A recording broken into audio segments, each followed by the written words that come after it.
যারা কম খরচে ভালো একটা গাড়ি চাইতেছেন, কম খরচে ভালো একটা গাড়ি চালাইতে চাইতেছেন, তাদের জন্য হচ্ছে এই বাইক। আসসালামু আলাইকুম, আশা করি সবাই ভালো আছেন। আবারও একটা নতুন ভিডিও নিয়ে এলাম।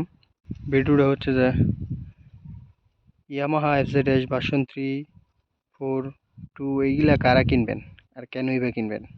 ইয়ামাহা এফজেড ভার্সন 3 যে বাইকটা, যেটা আমি নিজে পার্সোনালি ব্যবহার করি, এটা এমনিতে খুবই কমফোর্টেবল, চালাইতেও আরাম আছে। তারপরে মাইলেজ, তারপরে আপনার এটার ফিচার মোটামুটি খারাপ না, সব মিলায়া মোটামুটি খুবই ভালো।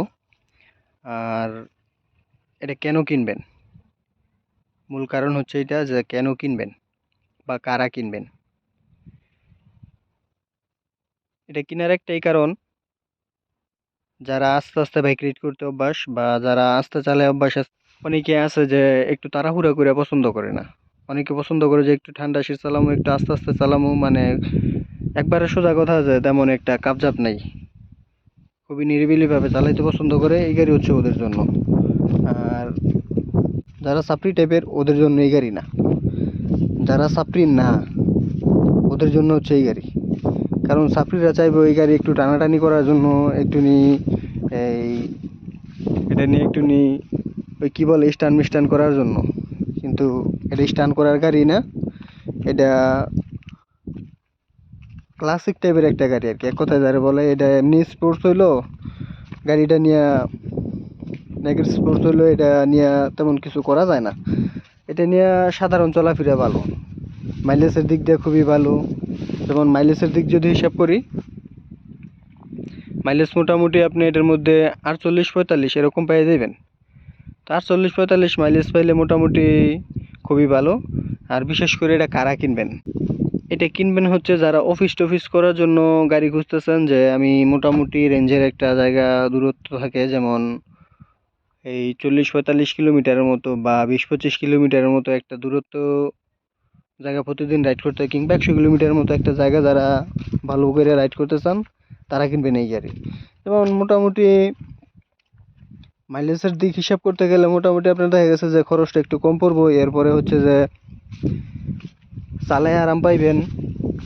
আর অফিসিয়াল যারা কিনতে চান, যেমন অফিসিয়াল বলতে আমি ওই অফিসিয়াল বলতেছি না, যারা অফিসের লোকেরা কিনতে চান, অফিসের লোকেরা কিনতে গেলে হচ্ছে যে আপনার এটা কেনার একটাই কারণ, ওরা সবাই মোটামুটি বেতনে কাজ করে। আমরা যারা অফিসে কাজ করি তারা মোটামুটি বেতনে কাজ করি, 20-25-30 ভিতরে ওদের স্যালারি থাকে। তো 20-25-30 ভিতরে যাদের স্যালারি থাকে, ওদের জন্য এই বাইকটা কমফোর্ট, একবারে খুবই কমফোর্টেবল, খুবই পারফেক্ট।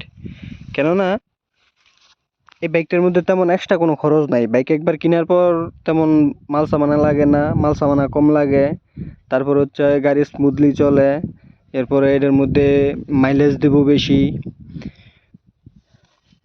উভয় মিলিয়ে দিলে। তারপর আরেক কথা হচ্ছে যে এটার পার্টস পাতি অ্যাভেলেবেল আছে, সব কিছু অ্যাভেলেবেল আছে। যদিও কোনো কিছু নষ্ট হয় তাহলে সবই পাবেন, যে কারণে এটার মধ্যে তেমন একটা প্যারা নাই। আবার হ্যাঁ, যেমন যদি আপনি অন্য কোনো গাড়ি নিতে চান, যেমন হচ্ছে যে এটা বাদে অন্য যে কোনো একটা গাড়ি নেন, যদি ছোট গাড়ি না নেন, 150 সিসির ভিতরে কোনো গাড়ি নেন, তাইলে অফিসিয়াল যারা মানে অফিস যারা করতে চায় ওরা এটা নেওয়া ঠিক হইব না, অন্য কিছু নেওয়া ঠিক হইব না। আমার মনে হয় অফিস যারা করতে চায় ওর জন্য এটা পারফেক্ট। অফিসের জন্য কিংবা দেখা যাচ্ছে ব্যবসায়িক প্রতিষ্ঠানের কোনো কাজে ব্যবহার করা যাইব। তারপর হচ্ছে যে এমনিতে পার্সোনালি কেউ শখের জন্য যদি কিনতে চায় তাও কিনতে পারে। যারা কম খরচে ভালো একটা গাড়ি চাইতেছেন, কম খরচে ভালো একটা গাড়ি চালাইতে চাইতেছেন, তাদের জন্য হচ্ছে এই বাইক।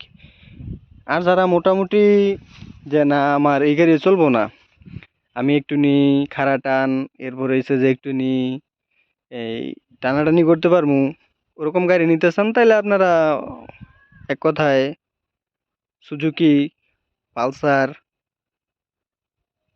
আবিজাবি নিতে পারেন।